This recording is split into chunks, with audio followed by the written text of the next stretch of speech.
Bien, vamos a desarrollar la tutoría número 2 que lleva por título Procesos cognitivos. La cátedra es Psicopedagogía de la enseñanza de la matemática. Pues la agenda trazada para esta tutoría, pues hacemos un poco la introducción, hablamos un poco de qué es cognición, los modelos de procesamiento de la información, lo que es percepción, la atención, la memoria, emoción y por último estamos desarrollando un poco lo que es inteligencia. Entonces esa es como la agenda que vamos a trazar el día de para este día. Bien, entonces hablemos un poco acerca de los procesos cognitivos básicos. Dentro de los procesos cognitivos básicos, pues como introducción tenemos que el objeto de estudio genuino de la psicología general son los procesos psicológicos, entre los que se encuentran los procesos cognitivos básicos, aunque para facilitar su comprensión los presentamos por separado. Existen entre ellos una gran interrelación, dado que las distintas funciones mentales precisan de la labor integrada o coordinada en estos procesos. Entonces, una tarea sencilla y automática como la lectura de una palabra para nosotros resultaría muy difícil o imposible si no se ha atendido suficientemente o si se trata de una palabra que se ve por primera vez.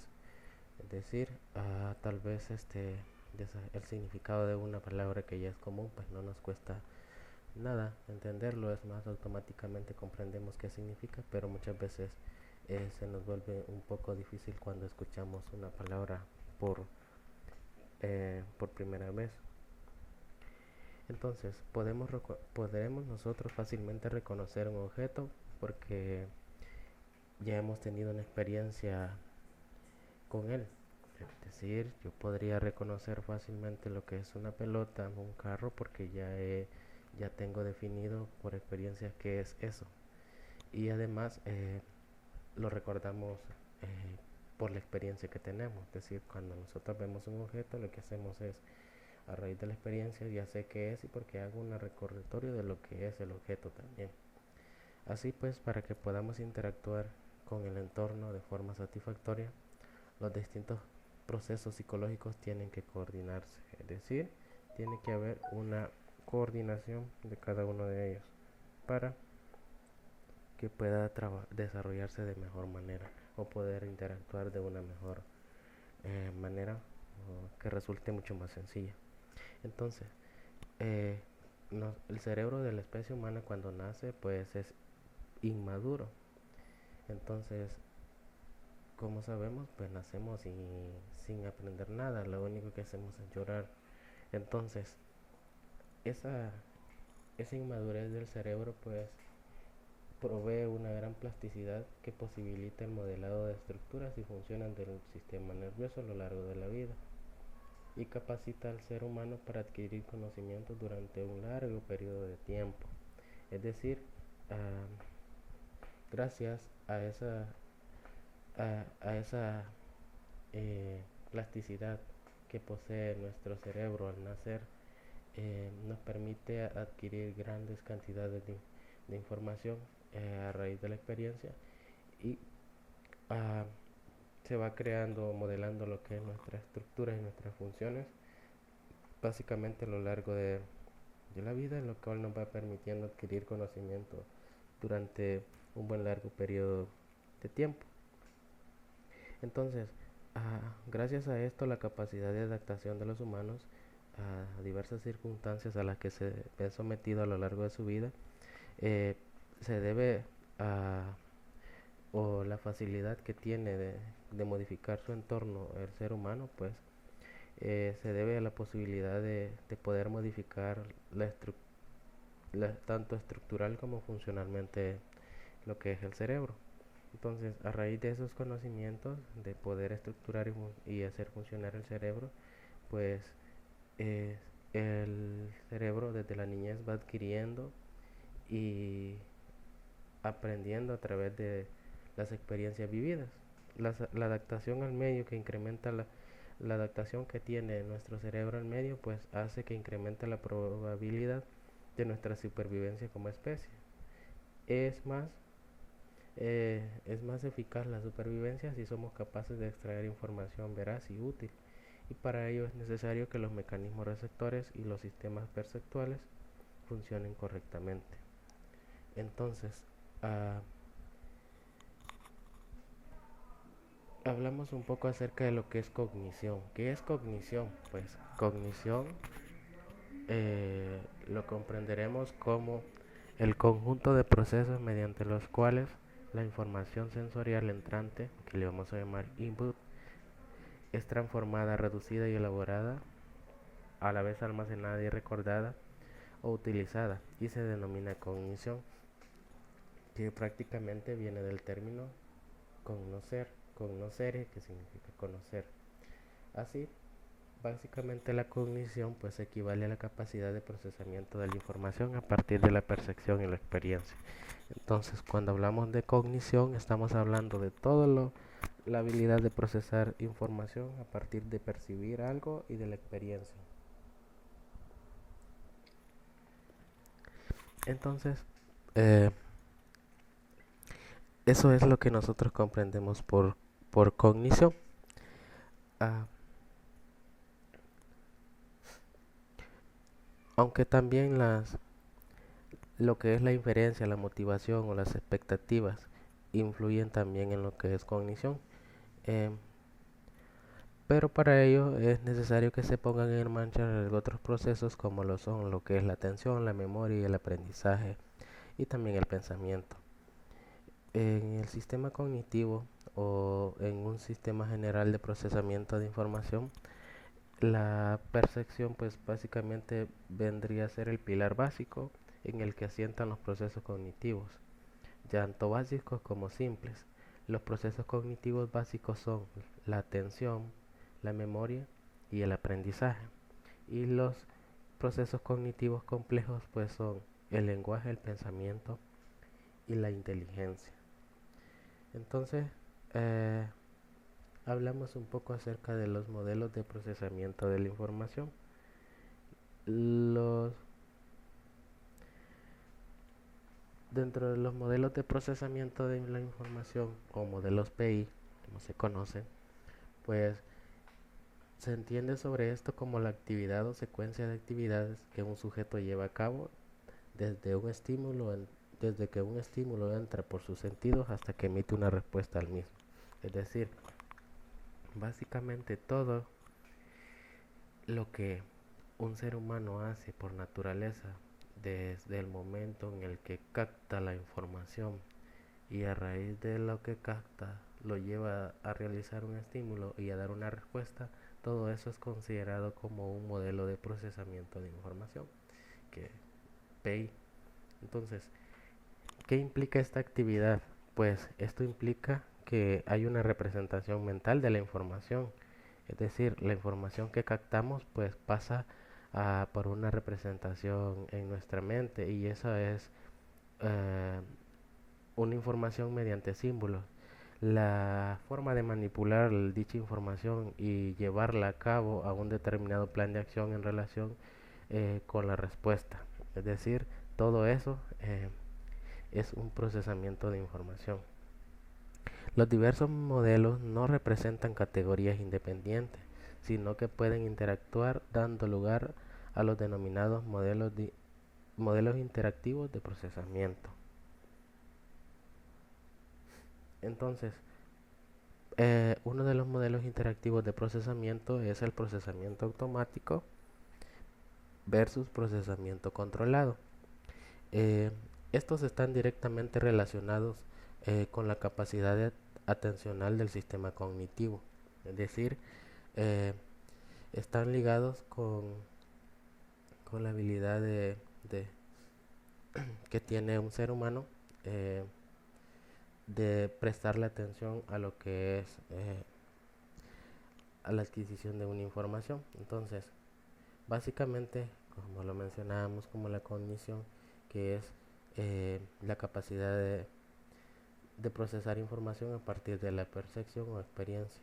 Entonces, los procesos automáticos pues se denominan porque ocurren sin intención y requieren escaso control de cognitivo, es decir, Eh, el proceso cognitivo pues necesita de que exista percepción y experiencia para poder generar el procesamiento de información, pero para los procesos automáticos pues básicamente son aquellos que ocurren sin darnos cuenta.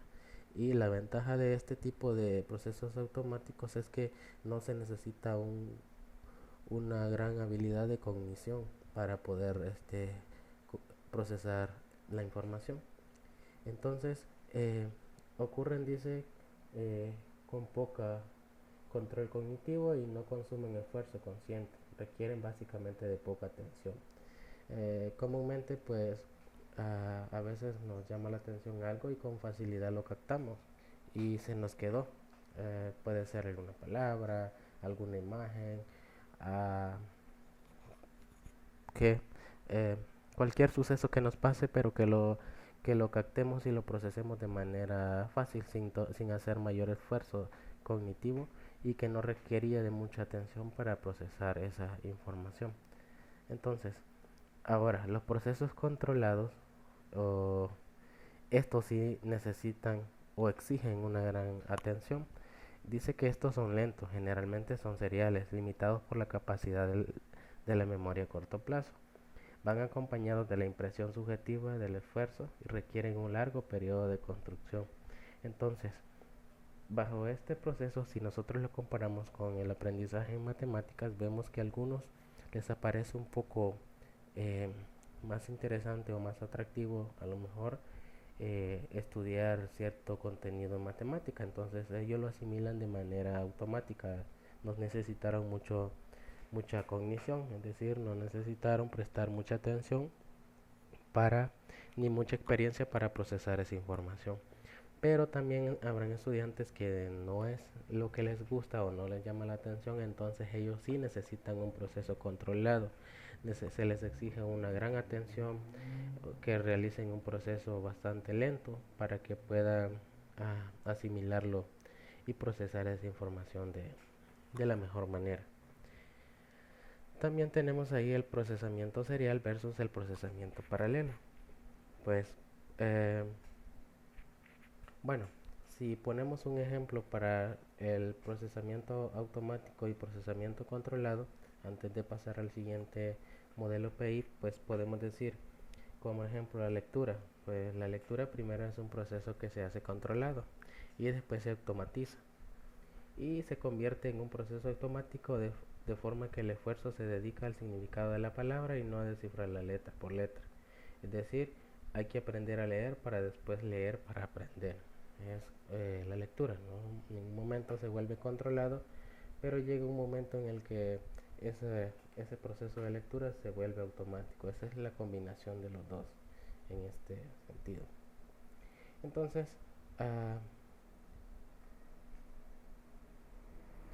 tenemos ahí el procesamiento serial versus el procesamiento paralelo como otro modelo de procesamiento de la información.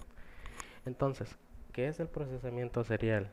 O también se conoce como secuencial o lineal. Pues supone que al realizar una tarea cognitiva no puede haber simultaneidad de procesos, sino que es necesario que siga una secuencia. Mientras que el proceso paralelo dice que conllevaría procesar diferentes dimensiones del estímulo simultáneamente. Entonces, por ejemplo, en la figura nosotros vemos ahí que para el procesamiento serial, es decir, en una sola dirección, pues uno menciona, por ejemplo, izquierda y de izquierda a derecha, es decir, va en un solo sentido. Captamos la información, por ejemplo, cuando leemos de izquierda a derecha. Pero el procesamiento paralelo es decir que no importa si voy de izquierda a derecha, también puede ser de derecha a izquierda. Es decir, puede ocurrir el procesamiento de la información, puede ocurrir de manera simultánea. Entonces, eh, lo que el procesamiento dice que, por ejemplo, leer una palabra nos podemos dar cuenta de si está en mayúscula, de color de la tinta, del tipo de letra. su significado, el lugar que ocupa en la frase, etcétera. Es decir, si yo hago una lectura de manera izquierda a derecha, pues solo voy leyendo lo que indica la lectura en este caso. Pero si lo quiero hacer de manera simultánea, pues me voy dando cuenta qué tipo de letra está escrito, qué color de letra, el significado de la palabra, etcétera. Es decir, puedo hacer dos cosas simultáneamente. Y el procesamiento serial, pues solamente puedo hacer la lectura sin procesar la información. Y también la imagen que mostramos ahí abajo es una persona que está haciendo varias cosas a la vez. Eso es como procesar información simultáneamente.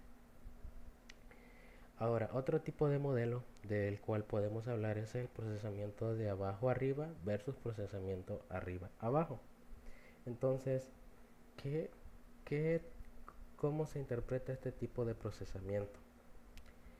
Dice que prácticamente ambas direcciones de procesamiento suelen ocurrir simultáneamente para el análisis total de una situación eh, de la situación estimular, a partir del análisis sensorial y de la contribución de la memoria. Asimismo, las dos informaciones son necesarias y ninguna de ellas suele ser suficiente por separado, de modo que interactúan. Es decir, que el procesamiento abajo arriba y procesamiento arriba y abajo deben de ocurrir de manera simultánea, porque una complementa básicamente la otra.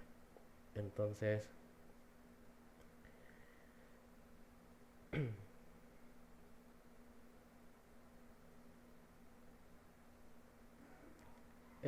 en la pequeña imagen que tengo acá, donde que aparece letras y números, aparece A, B, C y luego 1, 2 y de luego aparecen unos números. Pero resulta que, por ejemplo, la letra B, ah, aparte de ser un número, también es una letra. Entonces puedo apreciarlo, el proceso de arriba y abajo, y después interpreto eh, lo que significa.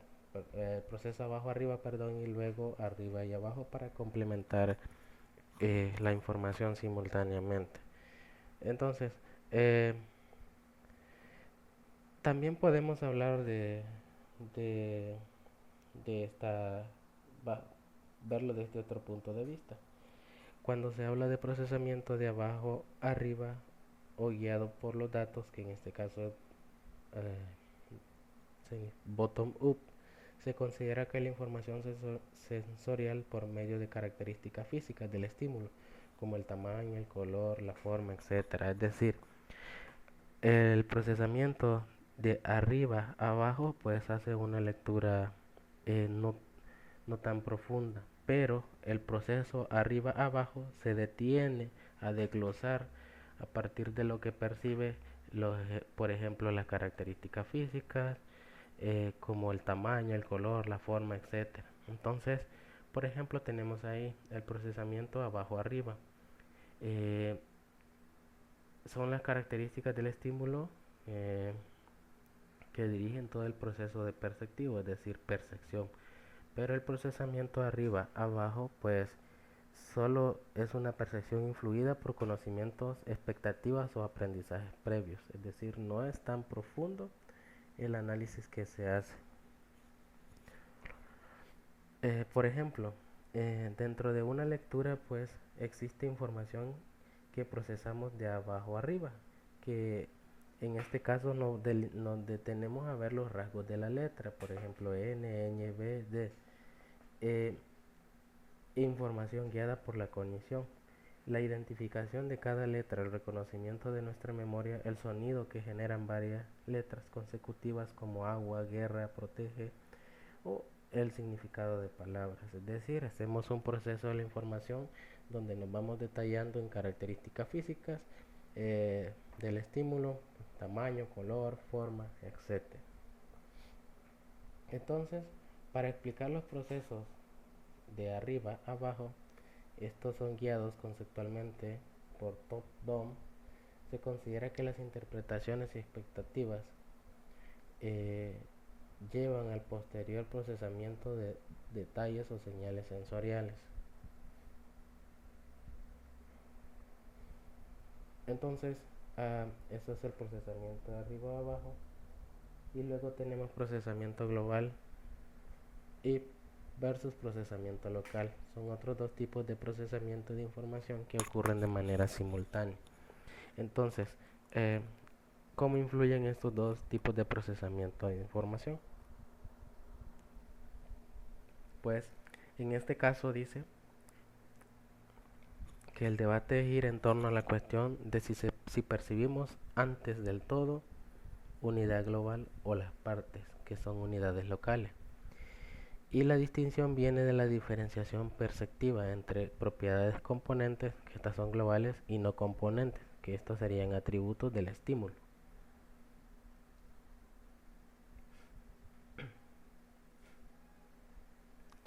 Entonces, el procesamiento global conlleva procesar el estímulo como un todo integral y no relativo a las partes, de que se compone. El cambio en el procesamiento local analítico, los estímulos se procesan de acuerdo a características, dimensiones, rasgos o atributos que los constituyen, pudiendo dirigirse la atención de forma selectiva hacia una de ellas. Es decir, el procesamiento global pues eh, procesa la información como un todo, y en el procesamiento local pues va desglosando ese todo en sus partes, en sus atributos, en sus características y en sus rasgos, y va haciendo una selección de manera eh, de, eh, específica, digamos, de cada uno de los rasgos que posee eh, el procesamiento global. Entonces, uh, eso es un poco acerca de los modelos PI. Entonces, luego tenemos ahí de lo que es la percepción. Entonces, ¿qué es percepción o cómo interpretamos lo que es percepción? Existen muchas definiciones de percepción, sin que haya una que sea aceptada unánimemente por todos los psicólogos. Para nosotros será adecuado definirla como el proceso de extracción activa de la información y de los estímulos y elaboración y organización de representaciones para la adoptación de significado. Es decir, no existe un solo concepto de percepción, pero para nosotros pues será la forma más activa de extraer información a partir de ciertos estímulos dados, de hacer una organización y representación de lo que el significado me indica para interpretar lo que es información. Entonces, eso manejaremos nosotros como percepción. Entonces, percibir, pues lo vamos a interpretar como algo mucho más complejo que solo ver, oír, oler, saborear o tocar. Es decir, no basta con ver para decir que eso es una percepción, no basta con oír para hacerlo percepción, ni tampoco oler, saborear o tocar. Es decir, que la percepción puede ser considerada como el origen y la base de todo nuestro conocimiento del mundo, del que se alimentan las demás funciones cognitivas y del que llegan a depender en buena parte las emociones, sentimientos, efectos que promueven nuestra conducta. Es decir, la percepción es un todo bastante completo, donde no basta poner en marcha nuestros sentidos, sino que aparte de eso conlleva también emociones, sentimientos y efectos que básicamente transforman nuestra conducta.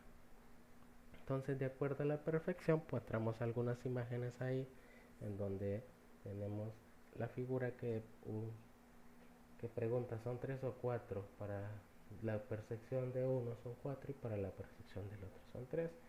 Luego tenemos otra imagen donde preguntaría si eso es un pato o un conejo, ¿no? Y eso dependerá de la percepción de cada uno.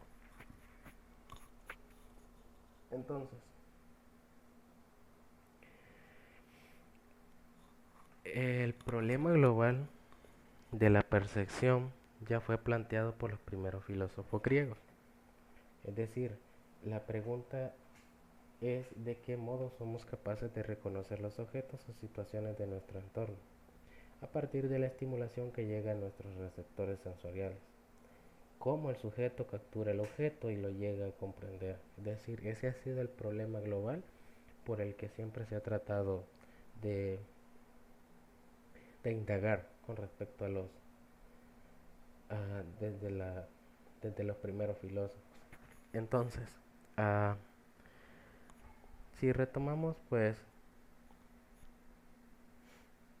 podríamos pensar en que percibir, pues, eh, o para poder abordar un poco el problema de cómo percibimos, pues comúnmente recurrimos a la utilización de estímulos, que estos estímulos deben permitir enlentecer el proceso perceptivo, es decir, yo puedo estar percibiendo algo como un todo, como por ejemplo esa imagen, pero luego tienen que haber ciertos estímulos que me permitan a mí desglosar esa imagen y empezar a ver los detalles que hay dentro de esa imagen. Por ejemplo, si yo veo esa imagen que aparece ahí a simple vista, pareciera que es un señor, pero si empleo estímulos que permitan desglosar o enlentecer el proceso de percepción, que lo hagan más lento, me dará a mí eh, buscar un poco más el significado de algunas cosas, como por ejemplo, si lo veo más lento o más detenidamente, puedo ver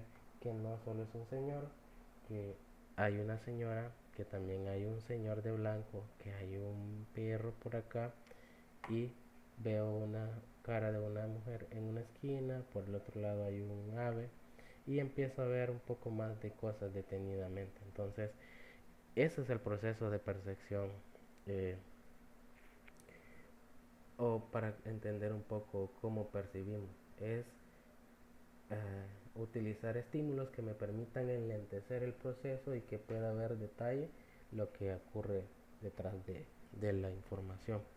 Por ejemplo, uh, yo pongo esa imagen y a simple vista yo puedo ver que es un paisaje de montaña, y ahí está, es un paisaje de montaña donde lo que hay aquí es un águila, y al fondo está una montaña con nieve. Pero uh, bajo esta figura pues yo puedo observar, haciendo un poco más lento la percepción, de que hay algunas esculpidas. Por ejemplo, tendremos ahí dentro de la montaña ciertas caras de diversos animales. Puede ser hay una cabra, un oso, un lince, incluso un lobo, un águila y más. Entonces, ¿qué sucede? A partir de la información o los estímulos que yo he hecho, vuelvo a ver la imagen un poco más detenidamente y empiezo a ver los animales que están dentro de la imagen. Entonces, ¿qué está sucediendo? A partir de la información que yo sé, ya no voy a poder ver de la misma manera esta imagen, porque cuando la vuelva a ver no dejaré de ver los animales que están incluidos ahí, que en un principio no los veía. Entonces, ¿por qué? Porque en esta representación ya estará guardada dentro de mi memoria, y lo que hace mi memoria es recordar lo que había ahí dentro de esa imagen. Entonces, inicialmente no nos habíamos percatado de lo particular de la montaña, porque la activación que hicimos del proceso fue de arriba abajo. Arriba abajo es que veo un todo sin detenerme en los detalles físicos, tamaño, color, etcétera. Pero cuando llevo a hacer la percepción abajo arriba, me empiezo a ver en los detalles y empiezo a ver dónde están los animales, etcétera, y toda esa información ya va guardada en lo que es mi memoria, y cada vez que vuelva a ver esta imagen pues ya no será igual, porque ya yo con facilidad pues lograré ver los animales que están dentro de eso. Entonces, hablamos de algunos componentes del proceso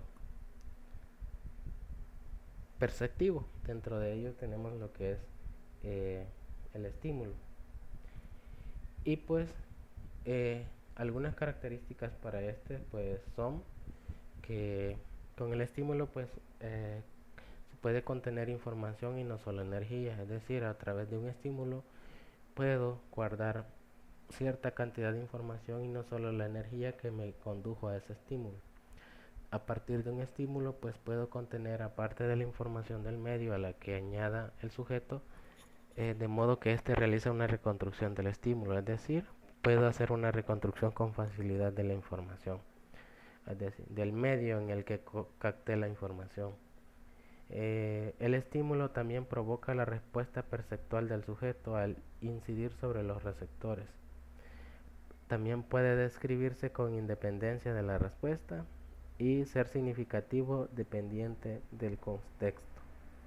Entonces, eh, todo eso son componentes del proceso perceptivo a través de lo que es el estímulo. El estímulo puede generar todas esas o algunas de muchas características, como por ejemplo las que se mencionan acá. Luego tenemos lo que es la respuesta, es otro componente del proceso perceptivo.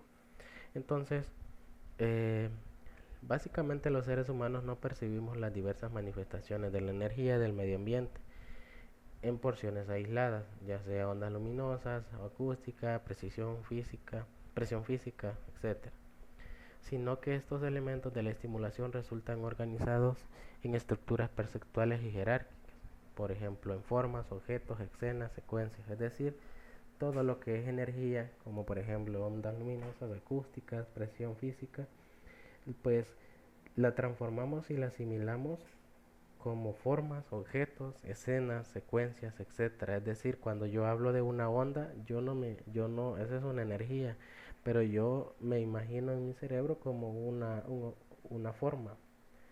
Si hablo, por ejemplo, de una presión física, pues me imagino del objeto, es decir, lo transformamos en, y le damos cierto significado a lo que nosotros hacemos como una imagen dentro de nuestro cerebro. Entonces, ah, en lo que es la respuesta, pues eh,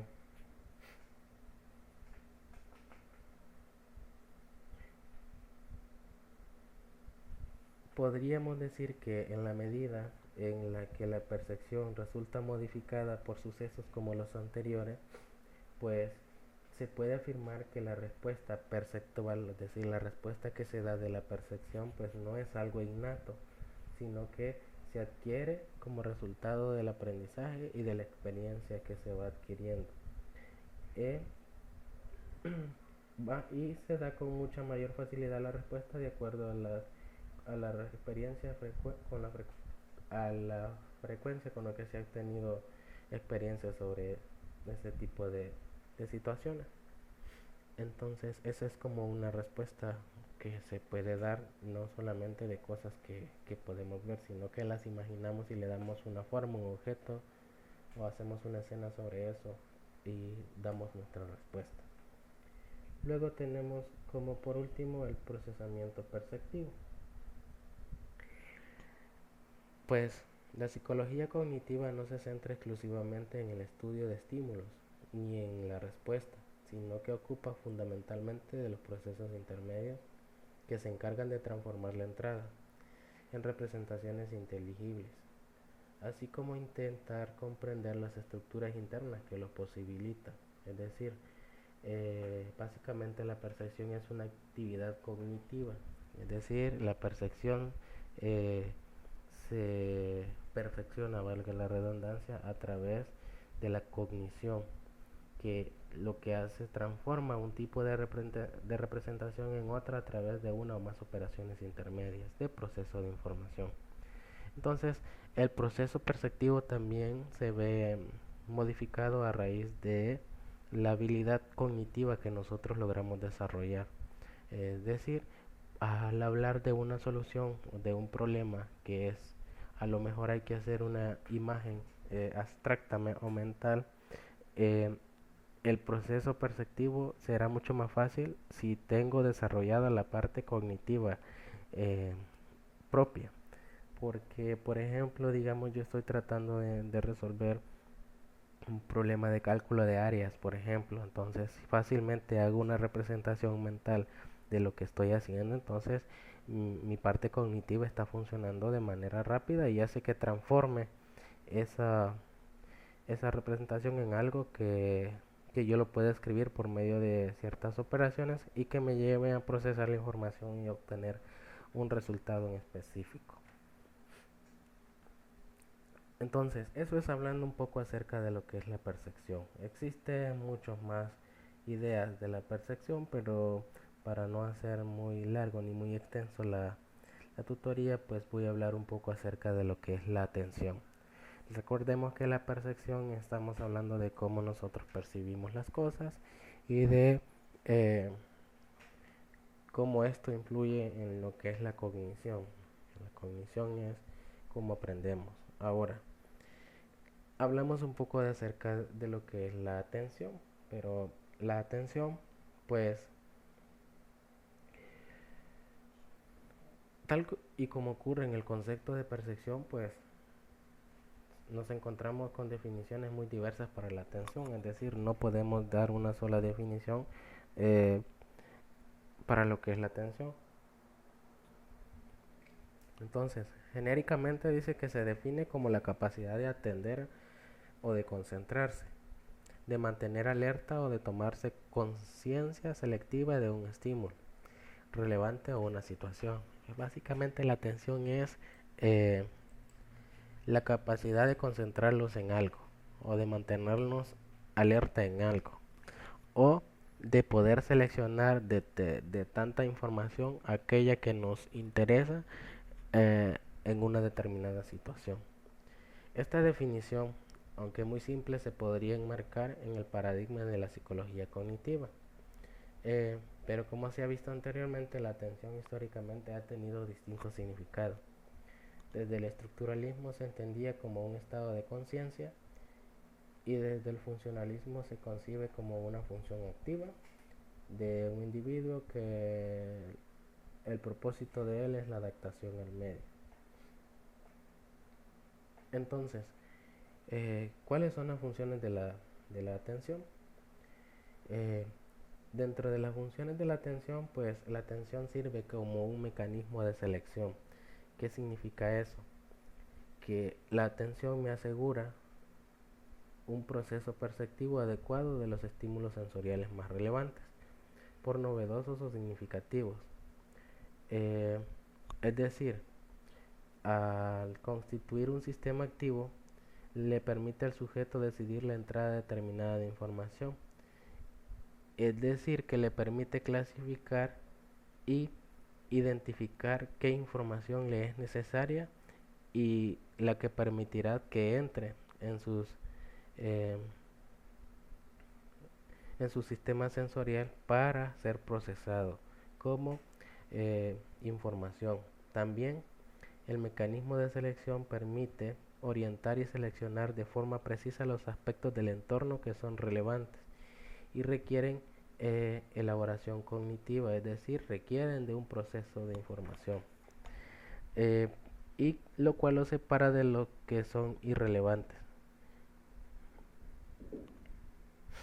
los cuales reciben un proceso o una concentración mínima.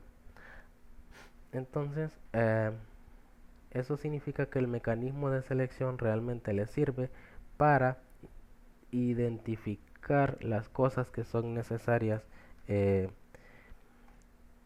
procesarlas dentro de la información, y podríamos mencionar un ejemplo para ello. Por ejemplo, si estamos estudiando en el sofá, junto a nosotros tenemos nuestra familia que están mirando y comentando las noticias de la televisión, pues el estudio para nosotros será poco eficaz y probablemente tampoco podremos seguir la conversación sobre las noticias. Es decir, estoy prestando atención a los comentarios de las noticias y también estoy tratando de leer, y al final pues no avanzo ni en los estudios ni tampoco en asimilación, en asimilar la noticia. Ahora, si ponemos esa misma expectativa cuando caminamos, por ejemplo, por la calle, entonces somos capaces de repasar mentalmente los contenidos del tema que hemos estudiado. ¿Por qué?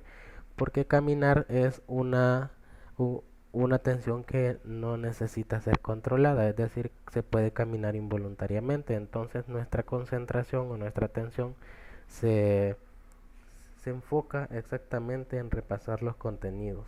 Entonces esta es una manera en la cual puedo ver el mecanismo de selección que me permite la atención. Y pues a la hora de estar, por ejemplo, en clase se está desarrollando un contenido y a la vez estoy conversando con alguien, pues comúnmente no podré estar en las dos cosas, porque una de las dos pues considerará mi sistema como interesante y se enfocará más en atenderlo. Luego tenemos que también puedes funcionar como un mecanismo de vigilancia, es decir, eh, que me permitirá mantener el tiempo de interés por la información seleccionada, en función del tipo de actividad que estoy desarrollando, pero también de otras variables como la dificultad de la actividad, la edad o el nivel intelectual del individuo. La- el tiempo de atención requerido puede variar desde minutos hasta horas. En este caso, la función es de la atención sostenida, es decir, un mecanismo de vigilancia me permite a mí eh, enfocarme o prestar atención a algo por un lapso de tiempo que puede ser de minutos a horas. Es por eso que cuando se está desarrollando un contenido de manera rigurosa en matemática, pues se considera no hacerlo en lapsos de tiempo muy extensos. ¿Por qué? Porque el mecanismo de vigilancia se activa, pero dependiendo de la capacidad de un estudiante o del interés, pues se pierde de manera rápida. Entonces, eso me permite a mí tener una cierta medida de acuerdo al tipo de estudiante o a la habilidad que poseen mis estudiantes. Por ejemplo, cuando hemos visto que aparecen dibujos, por ejemplo, donde dice encuentre las diferencias, pues nuestro cerebro o nuestra atención está enfocado en encontrar las diferencias, es decir, guarda un buen tiempo tratando de encontrar eh, esas diferencias, pero no es el mismo esfuerzo que haremos en que hará lo que es un niño de 6 años a lo que hará un niño adulto. Entonces, esas son algunas formas de ver el mecanismo de vigilancia. Y pues por último tenemos el mecanismo de control voluntario. Es decir, que para el mecanismo de control voluntario es la disposición y capacidad de procesar información activa de nuestro organismo ante diversas situaciones que lo pueden preparar para reaccionar con cierta rapidez. Es decir, la atención me sirve a mí, por ejemplo, para estar pendiente de manera voluntaria de algo. Por ejemplo, estoy esperando que subir el elevador, entonces el elevador estará listo cuando se encienda la luz roja, por ejemplo. Entonces yo voy a estar activo, eh, atento a que cuando la luz roja se enciende, yo debo de apretarlo para que se abra lo que es el ascensor. Es decir, se puede activar un mecanismo de control voluntario. Luego, pues existen algo otros factores que son determinantes a la hora de atención, como los factores extrínsecos, es decir, lo que hay dentro del entorno, y también factores intrínsecos, que son los que hay internamente. Pero digo, para no hacer tan extensa la tutoría, pues voy a hablar ahora un poco acerca de lo que es la memoria. Entonces, dentro de esto, podemos decir que la memoria es un proceso psicológico que posibilita el almacenaje, la codificación y el registro de la información, con la particularidad de que puede ser evocada o recuperada para ejecutar una acción posterior a dar una respuesta. Es decir, la memoria pues es el proceso que me permite a mí almacenar cierta información que a la vez me permite recurrir a ella cuando necesita dar una respuesta de manera puntual a lo que es una circunstancia determinada. Es un proceso característico del ser humano, aunque no realmente exclusivo, sin el cual no se puede llevar a cabo ningún aprendizaje. Es decir, memoria y aprendizaje son procesos que suelen estudiarse conjuntamente. No podemos hablar de memoria si no hay aprendizaje. Y para que haya aprendizaje, pues debe de haber un proceso de almacenamiento de memoria.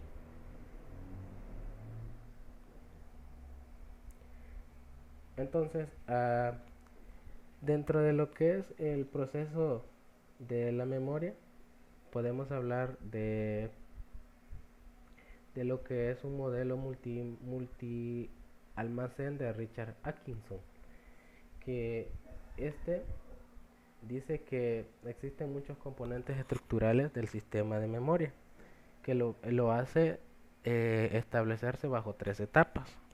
Entonces tenemos, eh, el- bueno, además se considera que existen unos procesos de control de flujo de información entre ellos. Tenemos lo que es la memoria sensorial, memoria a corto plazo y memoria a largo plazo, permanencia y olvido. El esquema básicamente nos muestra que nosotros captamos cierta memoria, cierta información. Esa información es pues eh, almacenada en nuestra parte sensorial. Si nosotros le prestamos atención a la información que hemos guardado, eso por medio de la atención pasa a otro nivel, que es a una memoria a corto plazo. Es decir, yo presté atención en la solución de un problema, entonces tengo esa información a corto plazo. Luego, si a esa información que tengo guardado en mi memoria como corto plazo, lo, lo llevo a lo que es una elaboración o lo pongo en práctica, pues si pongo en práctica esa información que tengo guardada en lo que es eh, memoria a corto plazo, entonces eso pasará a lo que es a la memoria a largo plazo. Y eh, dentro de esa información que guardo en mi memoria algo a corto plazo, hago un repaso mental de lo que aprendí, pues eso lo sigo manteniendo dentro de mi memoria a corto plazo. Por eso es que muchas veces nosotros dejamos un ejercicio, entonces ese ejercicio al prestar atención lo pueden resolver, es decir, que está exactamente en la memoria a corto plazo, se hace un repaso mental, es decir, se resuelven algunos problemas y se sigue manteniendo en la memoria a corto plazo. Si no hay una elaboración de lo que se hizo con esa información, entonces no pasará a lo que es una memoria de largo plazo. Y, ah, y pues si no se llega a una elaboración, pues pasa exactamente a lo que es el olvido. Y es más peligroso cuando tenemos una memoria sensorial. Si tenemos una información guardada en la memoria sensorial pero no prestamos atención, eso fácilmente cae en el olvido. Y cuando tenemos una memoria a largo plazo, a través de una reproducción de la información, pues se activa nuevamente a la memoria a corto plazo. Pero en la memoria a largo plazo puede ser que esto caiga al olvido o logre mantenerse en lo que es permanencia. Entonces, uh, la memoria uh, la memoria sensorial dice que es el almacén de registro de las sensaciones durante un periodo muy breve. En realidad se considera que son como menos 250 microsegundos para posteriormente ser transferidas a la memoria a corto plazo o desaparecer. El tipo de información que se almacena en la memoria sensorial pues es elemental y básicamente está fuera de control voluntario. Si no se presta la atención necesaria, pues eso caerá de una manera rápida a lo que es el olvido. Luego, en la parte de memoria a corto plazo, pues esto requiere un poco de control, es decir, atención, y permite mantener y manipular cantidades ilimitadas de información a, a en un cierto lapso de tiempo. Los conceptos de conciencia y atención están muy relacionados con la memoria a corto plazo. Luego, por ejemplo, si realizamos la lista de compra pero la olvidamos en casa, posiblemente en el supermercado recordemos los primeros o los últimos productos que apuntamos en ella, porque le prestamos un poco de atención y eso quedó guardado por un poco tiempo en nuestra memoria a corto plazo. Luego, en la memoria a largo plazo, pues es el almacén caracterizado por retener una enorme cantidad de información, básicamente es ilimitada, durante muchos tiempos, posiblemente se vuelva tiempo indefinido. Se corresponde a lo que popularmente todos entendemos por memoria, mientras que la información en la memoria a corto plazo está activa la memoria a largo plazo no está activa, esa información permanece inactiva o latente. Se encuentra a la espera y para que se active nuestra memoria a largo plazo se necesitan mecanismos sofisticados o bien entrenados para recuperar cualquier información almacenada en su base de datos. Es decir, posiblemente nosotros necesitemos que nos ocurra algo demasiado fuerte que nos ocurrió en la infancia o que nos hizo recordar la infancia para que nosotros podamos recordar cierta información que teníamos almacenada pero que no nos habíamos dado cuenta que estaba ahí. Entonces,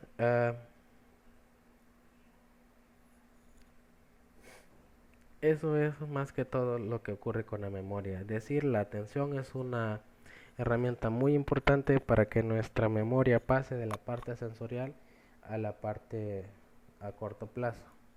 Y la reproducción de esa información dependerá que esa perdure, es decir, que se mantenga a un largo plazo.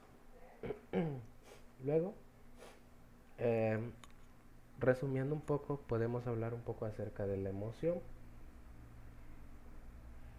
Entonces, ¿qué podemos hablar sobre lo que es la emoción?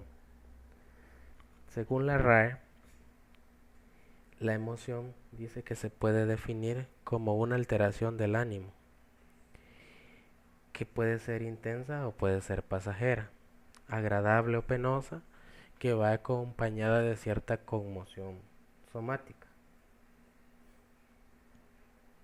También se define como el conjunto complejo de respuestas químicas y neuronales que aportan una respuesta distintiva y brusca ante el hecho que la provoca.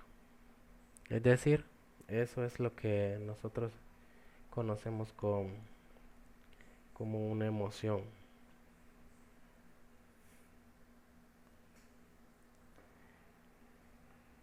Entonces, etimológicamente dice que el término emoción se deriva del latín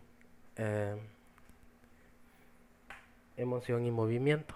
Proviene del del mismo verbo, lo que indica que las emociones conducen a la acción. Es decir, siempre que hay una emoción, eso me dará una acción. Sin embargo, habitualmente se entiende que la emoción es una experiencia multidimensional en la que como mínimo conviven tres respuestas. Es decir, en una emoción puede haber una respuesta cognitiva, conductual y fisiológica. Además, cada una de estas dimensiones puede adquirir especial o relevancia en una emoción en concreto, en una persona particular o ante una situación determinada. Entonces, frecuentemente se confunde la emoción con, con ciertos sinónimos. Eh, es decir, que no es fácil diferenciar algunos de ellos, pero ah, se, se, se puede hacer una pequeña aclaración. Ah, por ejemplo, la emoción eh, es una reacción afectiva brusca y aguda acompañado de síntomas somáticos. El sentimiento es la evaluación consciente que la persona hace de la percepción de su estado corporal durante una respuesta emocional.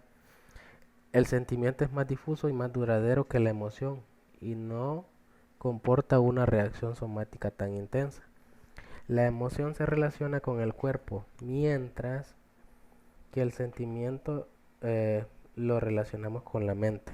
Es decir, la emoción es algo más corporal y el sentimiento es algo más cerebral. Por otra parte, el afecto es un proceso de interacción social entre personas. El afecto se da y se recibe, mientras que las emociones solo se experimentan en uno mismo. Es decir, no se puede confundir el afecto con emoción, porque afecto es el que se da y se recibe, y la emoción, pues, eso se experimenta en uno mismo. Luego, la actitud emocional es el estado emocional y afectivo basal del sujeto, que le conduce a reaccionar de un modo similar ante ciertos sucesos vitales. Por ejemplo, hablar de emoción es hablar de emoción es hablar de alegría, cólera, angustia. De sentimiento, pues es amor, odio, pena. De afecto, eso es simpatía, rechazo, cariño. Y una actitud emocional, pues eso es algo depresivo, algo eufórico o irritable. Es decir, son situaciones diferentes que a la vez tienden a confundirse con lo que es una emoción. Luego podemos hacer una pequeña relación sobre las funciones que tiene la emoción.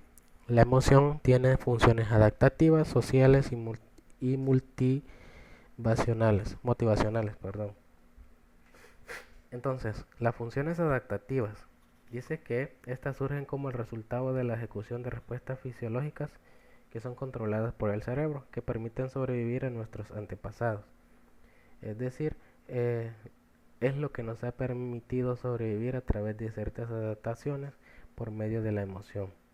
Algunas emociones son fruto de nuestros instintos primitivos. Por ejemplo, primitivamente nosotros tenemos emociones de alegría, de tristeza, de miedo o de ira. La emoción lo que hace es preparar a nuestro organismo para movilizar la energía necesaria que conduzca a hacer una ejecución de alguna conducta en específico. Esa es la función de la emoción como adaptación. Entonces, de manera social, pues, tiene un gran valor dentro de las relaciones interpersonales. Permite predecir el comportamiento asociado con las mismas. Algunas funciones sociales son conocer la conducta de los demás, comunicar los estados afectivos y promover el altruismo, aunque también puede producir malentendidos, lo que es la función. Puede producir represiones de las emociones, tiene una evidente función social. Y por último, las funciones motivacionales, es decir, la relación entre motivación y emoción es intensa, de modo que entre ambas se genera una gran interacción. Las emociones refuerzan y dirigen la conducta motivada, haciéndola más afectiva. Por ejemplo, la sorpresa facilita la atención ante estímulos, o la cólera facilita las reacciones defensivas. Así pues, la conducta motivada produce una reacción emocional y a su vez facilita la aparición de determinadas conductas motivadas. Esto es una pequeña clasificación de lo que son las funciones de la emoción. Bueno, hacemos un desglose también de lo que es la inteligencia.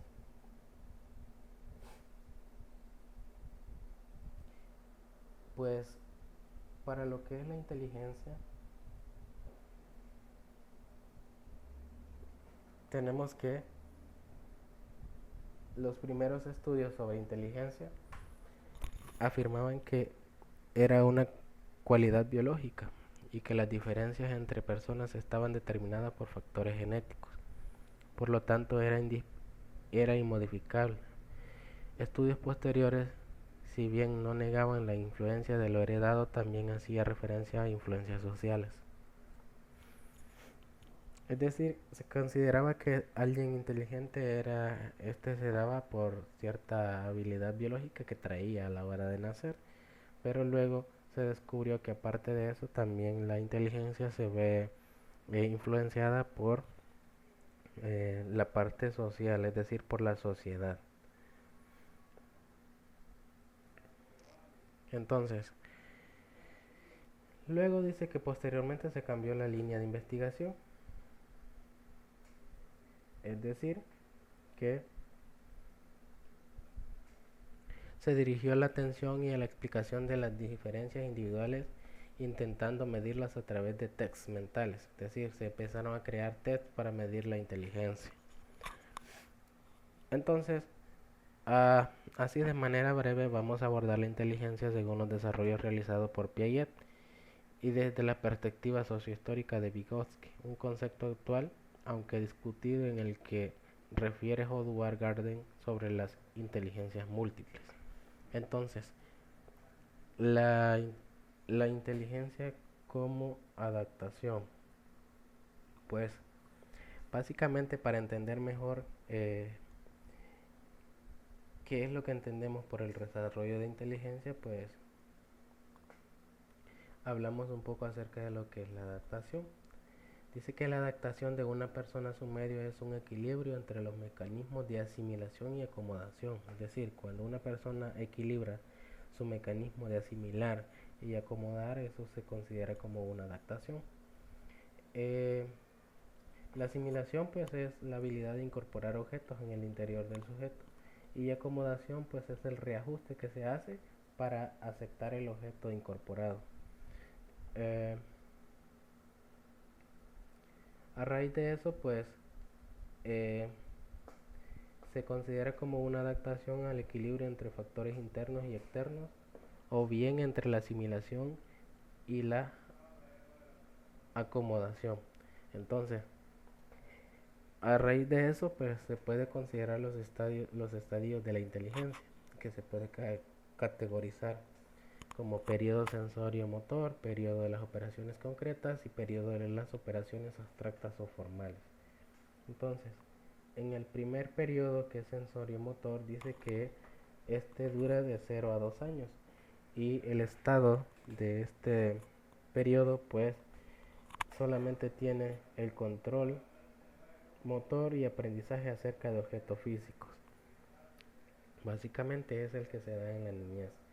Luego, las operaciones concretas dice que este se da eh, de 2 a 4 es un periodo preconceptual y de 4 a 7 años es eh, un periodo intuitivo. Y pues básicamente lo que hace en este operaciones concretas es el desarrollo de habilidades verbales.